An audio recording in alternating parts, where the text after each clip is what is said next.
where would you like to start, Lee, with the individuals? Which country are you going to go for first? Oh, I'll choose mine first then. I'll go with the youngest player on my list, a 17-year-old striker who is still playing in Colombia. But prior to us recording this podcast, and when we started discussing this podcast, it was a good few weeks ago now. Obviously, with everything else getting in the way, he actually was announced as having signed for Chicago Fire in the MLS, and he'll join them in 2022. I'm talking about the 17-year-old Envigado striker Jhon Durán. Um, Really interesting profile of player. When you look at it, I mean, again, looking through the rest of players on our list, we've got a lot of what you would call diminutive players. Are shorter, perhaps a little bit stockier. They've got that low centre of gravity that so many great South American players seem to have had. The Maradonas, the Messis, the Pablo Aymars, all these different players had that kind of same or similar physique. Duran isn't the same. He stands 185 centimeters tall. He's powerful.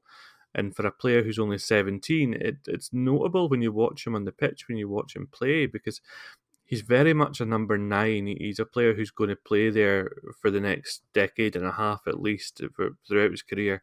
You can't see him being the kind of player, often when young attacking players come through, you see clubs like to use them in the wide areas in the first couple of instances just to allow them to kind of acclimatise to first team football more than anything else. But Duran has that frame and that build that doesn't lend itself to playing out in wide positions. He's quite powerful and stocky and likes to use his frame with players.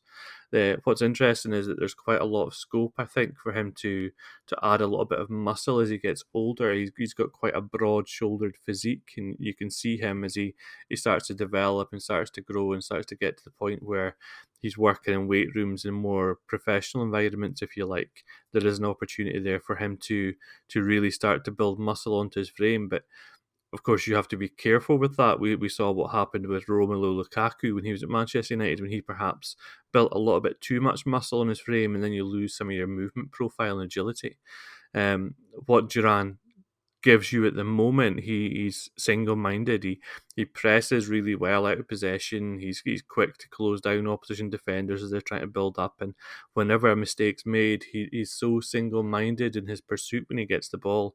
He just likes to head towards goal and try and cause problems for the opposition defence, if you like. A left-footed striker with quite a lot of power. He's good in the air. He moves well. But it'll be really interesting to see how he takes and adapts to life in the MLS, because not only has he signed for a club in the MLS in Chicago Fire, but he's moving to a city in Chicago where the environment is going to be very, very different to what he's had growing up in Colombia.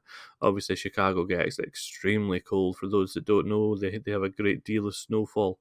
Things like this will take an adjustment for him, and that's when you see the hunger in a player come out. So it'll certainly be interesting to see how he handles the transition to the MLS and to life in a different country.